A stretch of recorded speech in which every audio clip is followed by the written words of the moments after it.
Panibagong araw, panibagong adventure tayo mga kaspero. Dumayo tayo dito sa Olongapo, Zambales. At ang ganda pala ng beach dito mga kaspero. Kaya explore natin yung lugar na to mga kaspero with spearfishing adventure. Ayan. So makakasama ko ngayon yung mga Uncle Rolly. Ayan. Si Kuya Buboy at saka si Kuya. Ayan, meron tayong service ngayon. Yung kilala rin natin dito sa Olongapo, si Kuya Jun, yung may-ari ng bangka na magiging bangkero natin. So, ito na yung mga gamit natin. Ready na. Ayan. So, si Uncle Rolly yung magdadala ng pana. Ayan, shout out sa iyo, Uncle. At ito, palabas na tayo. Grabe yung lugar na ito mga kaspero, napakaganda, kaya sana makahuli tayo ngayong araw dahil medyo kalma naman dito sa lugar na to at halos wala namang kaagos-agos dito, kaya let's go!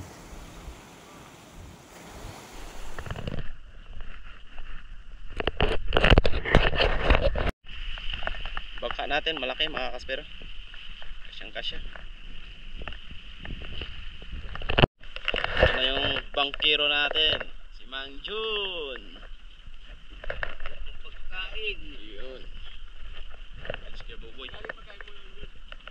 Sigarilyo?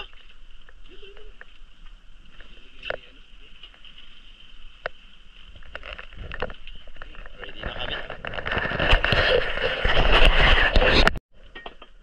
Ready to go na tayo mga kaspero.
Nandito na tayo sa spot mga kaspero, kaya mag-umpisa na tayo. Parang maganda naman yung spot dito. Ayan, medyo kantuhan at medyo malinaw yung tubig. Ayan, kita nyo naman. So sana makaswerte tayo dito kahit pang-ihaw lang. Let's go!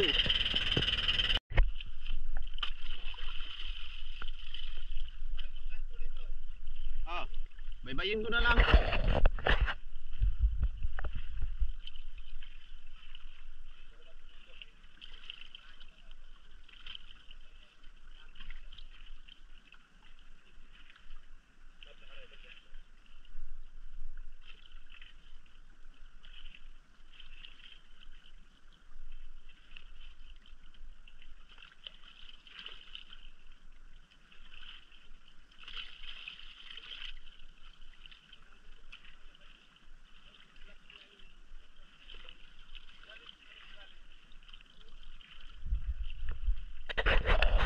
Go. Okay.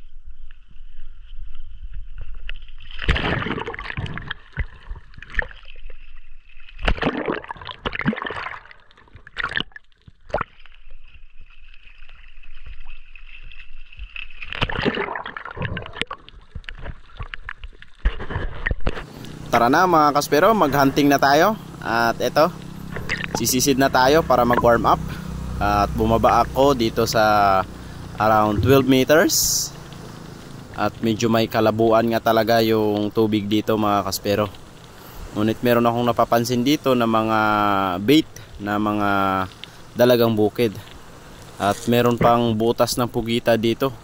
Nung sinilip ko, wala namang laman mga kaspero. Kaya nag-ambush na lang ako. Naghintay na lang ako, baka merong dumating sa atin na mas malaking isda. Ngunit wala talaga mga kaspero, medyo malayo yung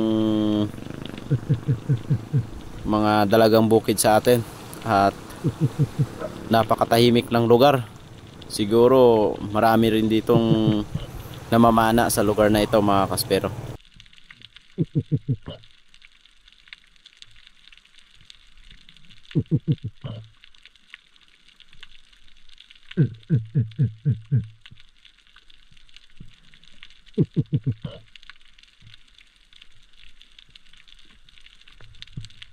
At wala nga talagang nagpakita, kaya back to the surface na lang tayo para magpahinga and move tayo sa unahan na part. Baka doon tayo makakahuli mga kaspero. At ito na nga, bumaba na tayo. At pagkababa ko dito sa batuhang ito, parang ghost yung lugar. Mayroong mga lambat na nakahambalas dito. Siguro iniwan lang to dito. Ayan. So bali halos walang agos dito sa lugar na to at medyo malabo, kaya parang negative tayong makahuli ngayong araw mga kaspero. Pero pagtiyagaan ko na lang kung ano yung magpakita ngayong araw. Importante may maiuwi tayo mga kaspero.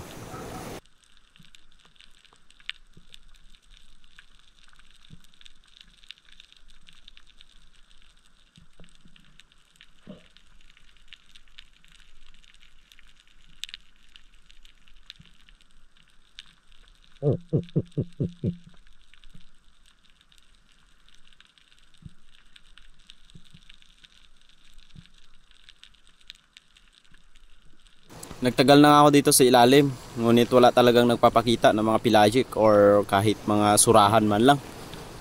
Siguro nasa baba sila dahil sa unahan na yan, wall na yan mga kaspero. Kaya susubukan ko yan mamaya, baka dyan tayo makadali.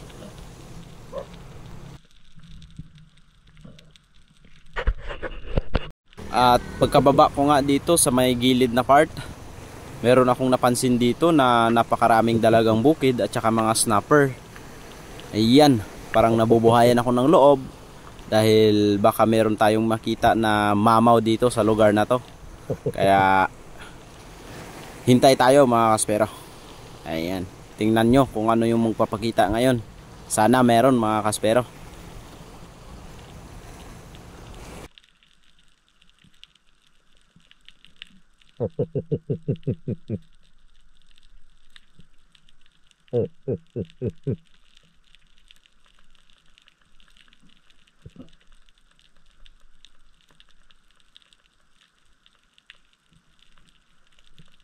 Ayan, medyo tumagal na nga tayo dito sa ilalim. Talagang wala talagang nagpapakita mga kaspero. Parang mabubukya tayo ngayong araw. Sana meron magpakita para may maiuwi tayo mga kaspero.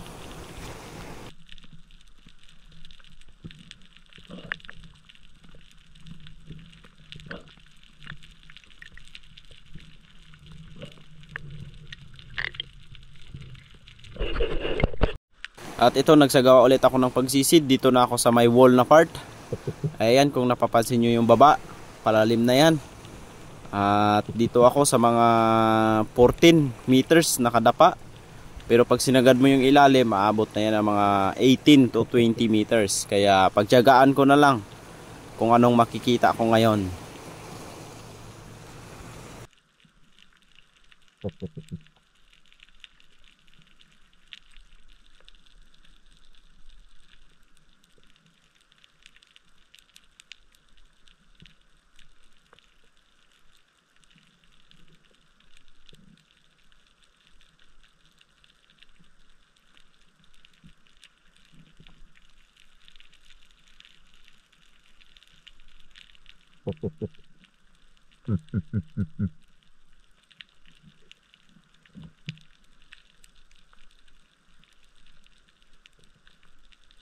At sa tagal nga ng pag-aambush ko, nung paglingon ko sa baba, nandun pala yung samaral at hindi rin umaalis at di rin ako napapansin. Kaya parang nakastay lang sila dyan. Kaya yung ginawa ko, pumili na lang ako ng medyo nakaangat.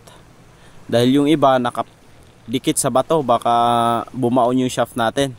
At pinili ko yung nakahang at ayun yung pinana ko. Buti tinamaan. At di na ako nagdalawang isip na hindi panain to dahil mga 30 minutes na akong sumisisid ngunit wala pa rin nagpapakita. Kaya ito tinira ko na para hindi na tayo masero.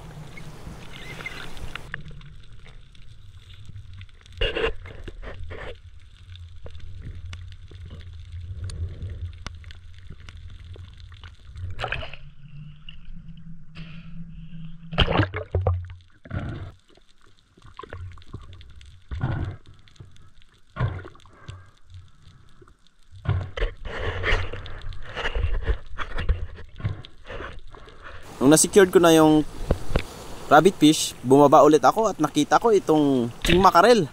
Ang sarap sa pakiramdam mga kaspero. Sa hindi ko inaasahan na makakapana ako dito sa lugar na to ng king mackerel mga kaspero. At ayun, napakaganda pa ng pagkatama natin dito sa king mackerel dahil na spine shot pa natin. Hindi naman ito ganong kalakihan ngunit pwede na ito. Dahil first time natin sa lugar na ito ngunit hindi tayo nabigo. Sana madagdagan pa mga kaspero.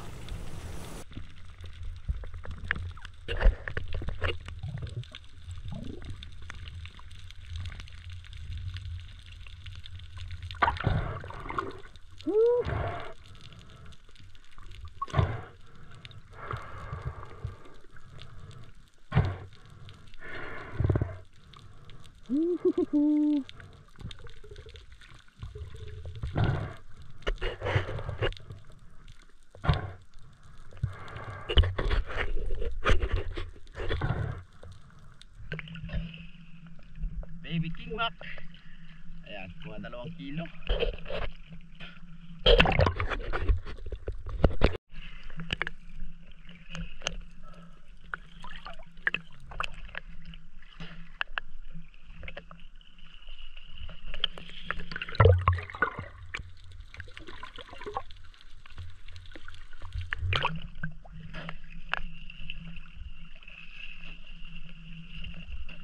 Ang cute.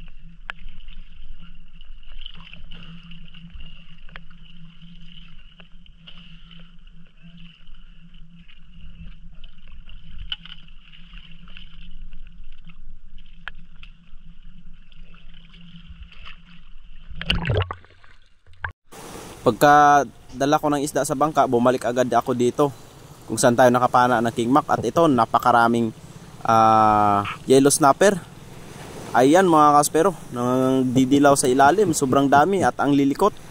Kasi pag ganitong karaming isda mga kaspero, ibig sabihin meron ding mga malalaking isda dyan. At meron nga akong natanaw na Maori sea perch dyan, doon bumaba at inaambush ko nga para bumalik, ngunit hindi bumalik mga kaspero. Kaya ito, hintay-hintay lang ako, baka bumalik sila.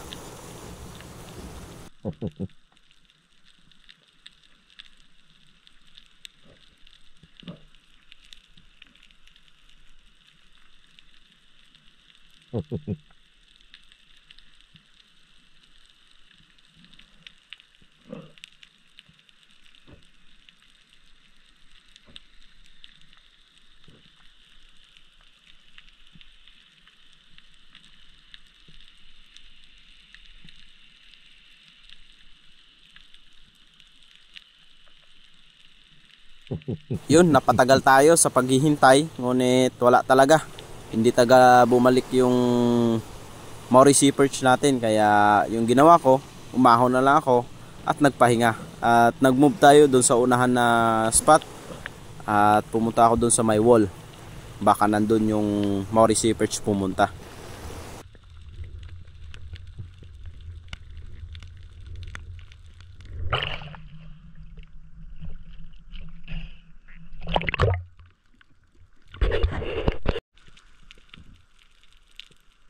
At ito na nga, dito na tayo sa my wall. Dahan-dahan lang akong bumaba mga kaspero. So tinitingnan ko yung paligid, baka nandyan sa gilid natin. Kaya eto, nung binaba ko dahan-dahan mga kaspero, pagtingin ko sa baba, nakita ko yung malaking Maori sea perch. Nandun talaga sa baba mga kaspero, ayun no. Kaya yung ginawa ko, inambush ko, ngunit parang ayaw pa rin lumapit. Kaya dinaskertihan ko na mga kaspero. Binaba ko na ng dahan-dahan. At pagkababa ko, ayun, sinalubong pa tayo mga kaspero at tumagilid. Kaya pinana ko na. Buti malakas yung pana natin at inabutan pa ito mga kaspero. Yun, sapol.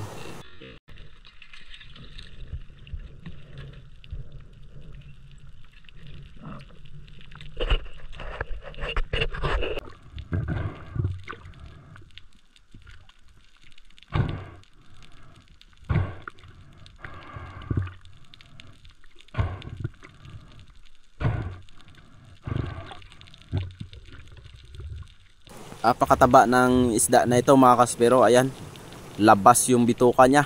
At yung nakikita nyong orange mga kaspero, yan yung pinakataba ng isda. Ayun, sarap ng sigang nito mga kaspero. At meron na tayong 3 huli. So yung dive ko halos 2 oras lang ito mga kaspero. At nakatatlo tayo kahit medyo matumal yung spot. At least meron na tayong 3, kaya nag-decide na akong umuwi mga kaspero.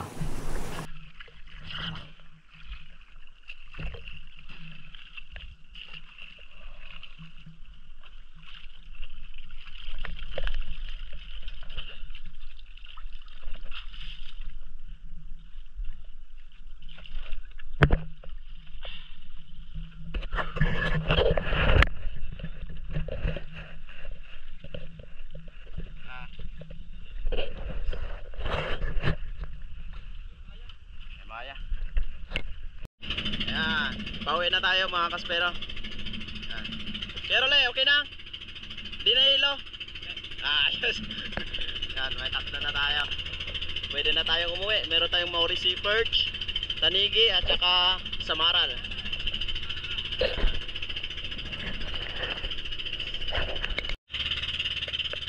Okay, padaong na tayo mga kaspero. Malapit na tayo dito sa tabi. Ayun na yung kampo natin. At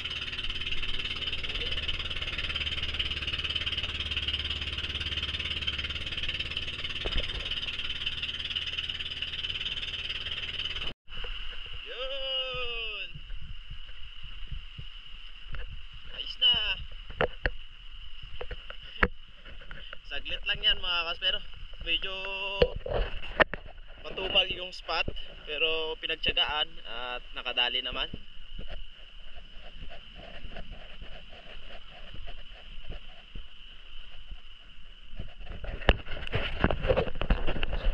Bali, ito na lahat yung nahuli ko mga kaspero. Isang samaral at saka Maurice perch and then isang king mackerel. At hanggang dito na lang yung video natin. See you on next video. Maraming salamat mga kaspero and thanks for watching.